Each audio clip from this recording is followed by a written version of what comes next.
Good morning, this is Kellaland on the Go, with all you need to know in news and weather as you start your day.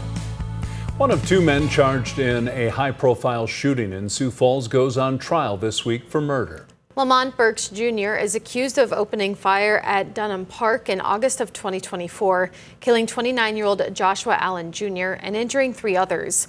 The case gained a lot of attention because it happened in a popular sports park in broad daylight. Jury selection got underway last week with opening statements expected this week at the Minnehaha County Courthouse. The other suspect in the case, Walter Stewart, pleaded guilty to first-degree manslaughter and agreed to cooperate. Pennington County authorities are offering tips on how to avoid getting rattled by snakes this summer. The sheriff's office posted this video of a rattlesnake being removed from a driveway in Rapid City.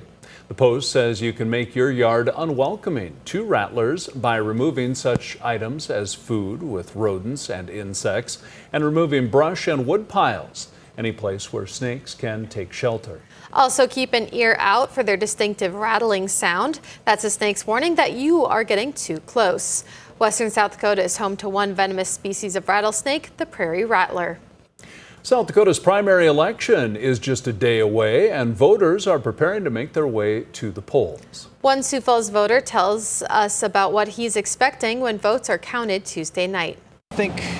I tend to vote for things that I feel like are good for us as like a community as a whole, and just trying to help people. In-person absentee voting ends this evening at 5 o'clock local time, but registered voters will be able to take to the polls starting at 7 a.m.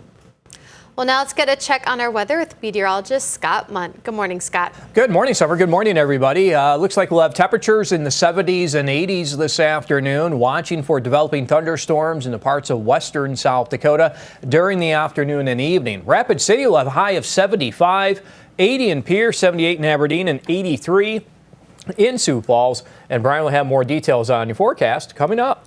Thank you, Scott. As summer approaches and school ends, more families are struggling to provide meals. Feeding South Dakota is helping fight hunger, and the Sioux Falls School District is also playing a role with its summer meal program. We really hope that kiddos take advantage of that, but we know that they go home on the weekends and need additional food, so they can also get our backpacks at those sites and take it home and have food for over the weekend. Meal sites include JFK, Hayward, Sonia Sotomayor, Susan B. Anthony, Terry Redland, and Rosa Parks Elementary Schools. Soccer fans in Sioux Falls found a unique way to combine local support of the U.S. men's national soccer team and some expecting parents. A nonprofit supporters group named the American Outlaws that's dedicated towards supporting men's, women's, and youth U.S. soccer teams wanted to catch the U.S. playing Senegal and celebrate one of their members bringing in new life with some free diapers. The expecting mom, Abby, says when her son is born, she hopes he likes soccer. Coach Lincoln High School, and so hopefully bringing him around that and being around it his whole life will be a good thing. If he wants to play another sport, that's fine too, but yeah, crossing my fingers that soccer's an interest. If you're looking for a soccer community, the American Outlaws Sioux Falls chapter meets up to watch games at Craven. Next time out, they'll meet up for the U.S. men going up against Germany in the final send-off match before the World Cup. Soon you'll be able to enjoy free live music from a wide variety of bands during the Levitt's summer schedule. As volunteers are preparing for this summer's series with the free kickoff event happening Thursday. The fact that we have a community that's willing to show up and listen to bands they may have never heard of. When we have the community supportive volunteers that are willing to come down and help us run the concerts. When we have sponsors throughout our whole city that are willing to help us fund all of these concerts. It truly is an amazing community endeavor. Davina and the Vagabonds will help kick off the summer series. That's a look at some of our top stories. Now let's get another Check Your Weather with meteorologist Brian Karstens. Brian?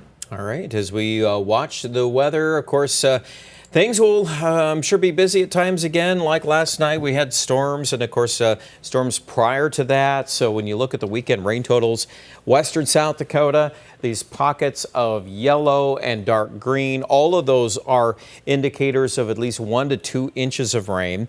There was a general gap in the middle of South Dakota where it didn't rain a whole lot here from Mission to Winter. Rained some, but not as much. And then, of course, around Aberdeen, locally, very heavy rainfall. Leola ended up with about 5 inches of rain. And then local storms over the weekend around Sioux Falls. Some of those produced flash flooding and locally heavy runoff as well. So it's just kind of a story here where, yep, these things are around. It's in different places. And of course, we embed severe weather at times. This is a zoomed in picture of that needle-nose tornado right there. The Lincoln County Sheriff's deputy caught that. I was also in position to see that same brief tornado. Didn't last too long, but there's your wall cloud. This is classic storm structure with these supercells. This whole lowering, this whole thing was rotating. And again, that's what we witnessed. So we'll discuss more of that, of course, on whether or not I've got more video and, yeah, kind of explain the background behind that type of stuff. So if you're interested in that, make sure you watch it on KEVLAND Plus. You get our show on demand anytime to join the conversation. Well, unfortunately, there's more severe weather this time around today. Most of it's in Nebraska, but some could sneak into western South Dakota.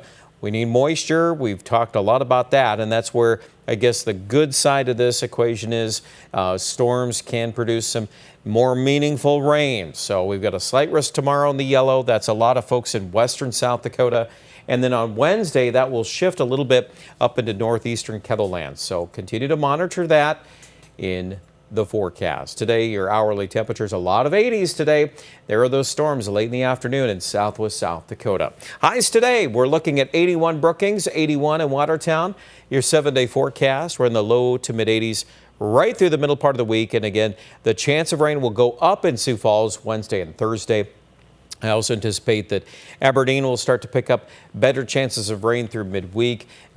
Certainly could see some of that already tomorrow, but best chances on Wednesday. Highs will be upper 70s to low 80s to finish up the week. Pierre, central South Dakota, as you just saw, the Storm Prediction Center outlooks are out, so we've got to beef up these rain chances too, but it's also a situation where not the entire area is going to get rain every time. It's going to come in batches, clusters. It's just like we've had. So we'll continue to see where these will go. I think Rapid City plays out pretty well too here. Good chance of more thunderstorms tonight and then also again tomorrow and Wednesday.